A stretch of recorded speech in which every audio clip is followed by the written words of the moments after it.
okwekumira ku mukutu ogwa Uganda Lifestyle nze Segawa Morishid. Kati ekiro ekikeesezza olunaku olwokusatu abibadde bitalo byerere mu district y'e Mubende. Omuti ogumanyikiddwako ngwa ogwa Nakayima ettabi linogose ne ligwira abantu 10.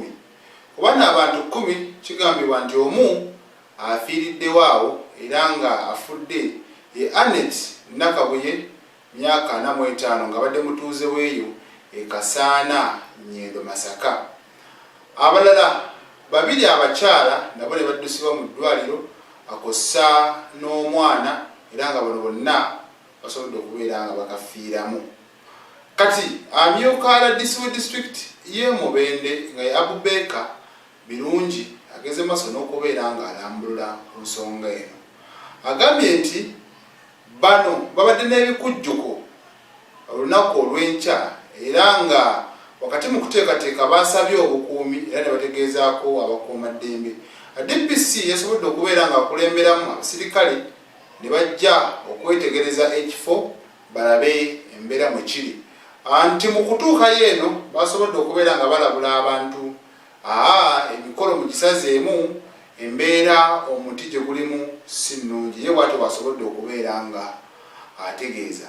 Ate ye omuyima ow'ekifo kino eno nga ye Kobusinje Nakayima naye alina byalambuludde n'agamba nti wabaddewo enkaayana wakati wa Buganda ne Bunyoro nga buli omu akaayanira omuti ogwo.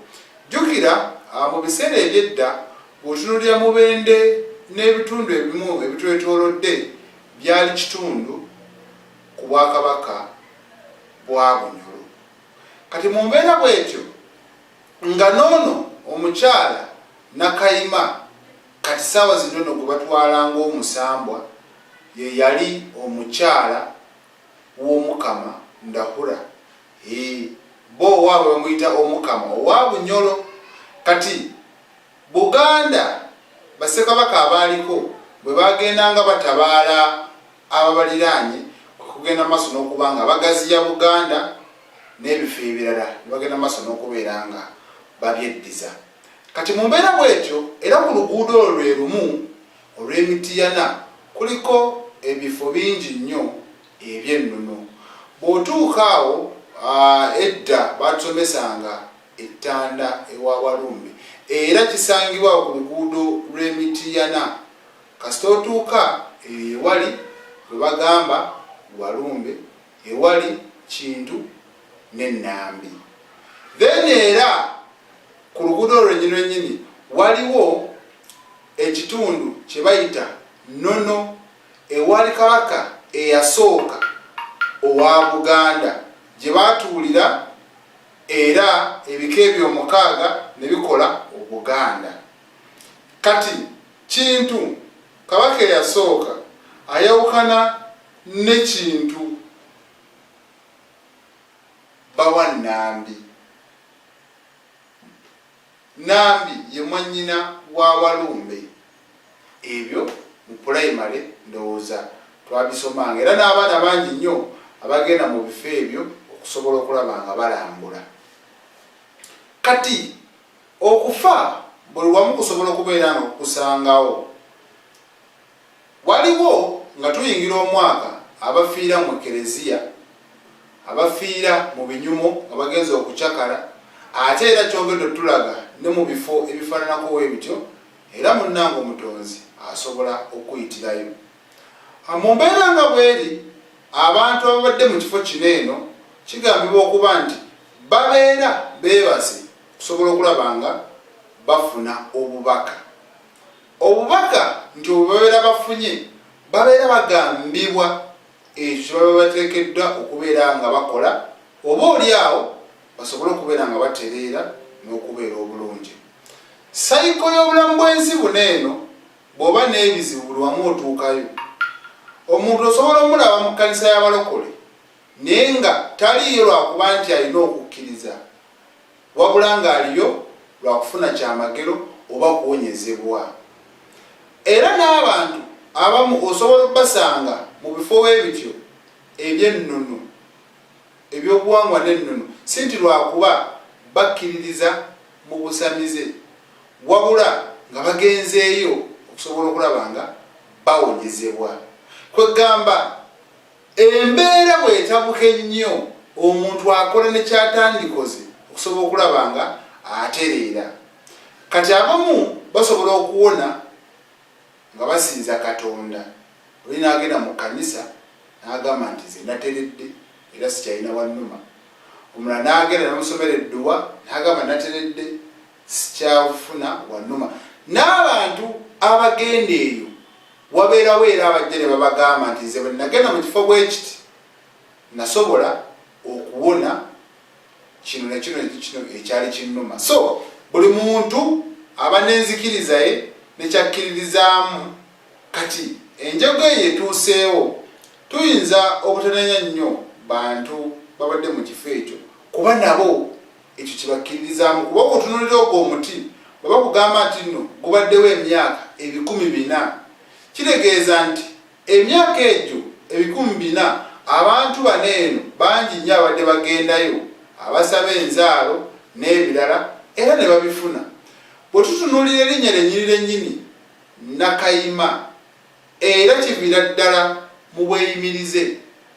Nakayima bo bakikkiriza nti ye mweyimirize ow'ensi eno era ye yeeyimirira abantu bonna bonna eri emisango gye babeera baakola eri omutonzi. Ekyo kyentegeddeko nti Nakayima abeera mweyimirize omuhima w'abalala. Kati abamu bawongedde okubeera nga bagamba alina okuba nga yanyiize abaffe Katonda gwe tusinza bwanyigatta. Kituufu kyova olaba yazikiriza Sodoma ne Gomora. Kati noono gwe bakkiririzaamu bw'abaako n'okunyiiga asobola okukola ekikolwa ekifaananako bwe kityo nze naawe. So Uganda kyekifo osanga buli muntu alina eddembe okukkiririza mu ekyo kyalaba ekituufu. Waliwo abakkiririza mu madiini kuba wano waliwo amadiini mangi otusaana kubeera nga ogamalayo. Wali Abaorthodox, Abaprotestanti, Abakatholiki, Abaseventh Day, Abasiraamu, bano Bapentekoste, Abalokole n'abalala bangi nnyo. Kati waliwo ne baneeno Abasamize. Era kyova olaba nga 31 buli muntu aba yeesunga emmotoka nesimba lunyiriri nga bagenda mu kyalo kukuba ngoma. Wano bagamba nti bagenze kumanyagana obudde bwe buziba ne bakuba engoma ne basulanga basamira. Abalala ne bagenda mu kkanisa ne basula mu overnight era nga gye bayingirira omwaka. Ate era abalala nabo ne basalawo okubeera ewaka nga yagamba ekijja kijje n'okuwedde naguyingira bwetyo. Okiraba. So kitalo nnyo eri abantu abasobodde okubeera nga abafiira mu mbeera efaananako bwetyo n'ekifo basobodde okubeera nga bakiggala ate beeyongera okubeera nga banoonyereza ku mbeera yonna. Kati bifo bingi nnyo ebyobuwangwa ebiri mu Uganda era nga wootunula waliwo ebifo kati ng'ewalusi kiri eyo Luweero nalwo olusozi lulamba era lwali luggwaddwako era ne mama ne baluggula. Ne wabeerawo ebuyego eyo noonyereza ne mmanya nti nno ate waliyo naye omukulu atuddeyo nti ye Kawumpuli kubo. Then n'owulira nti kati ate waliwo Mukono eggulu wali olusozi Mirembe n'ebirala.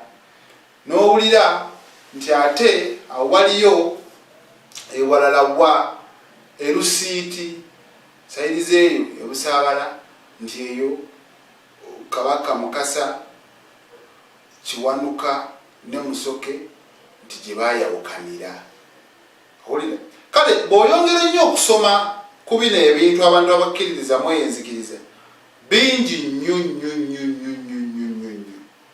kiregeeza ki nti omuntu osobola omusanga bamutumye Mukasa, Musoke, Kintu, Nakayima, Kayima nga toyinza munenya kuba naye si ye yeetuuma erinnya, wabula ate ekyo kye bamutuuma ne kibeerawo nga kimulondoola olw'erinnya lye bamutuuma. Kyova olaba nti n'obuyima amu kuba baddewo okuddukanya ekifo ekyo yeko obusinge Nakayima, kitegeeza erinnya lye lijja limulondoola. Kale abanyweredde Katonda munywerereeko kubanga lyekkubo ge mazima n'obulamu. Abasiraamu munywerere ku Allah n'omubaka we Nabbi Muhammad sallallahu alaihi wasallam. Then ne bana abali no kusaidia endala ate tuyinza kubakaka kwagala ddiini kuba nabo era tebayinza kukaka kwagala kyabo. Kati ensi bwetyo bwetambula, buli muntu akola kimunyumira nekimusingira. Kitalo nnyo, kitalo ddala. Nze Ssegawa Murshid.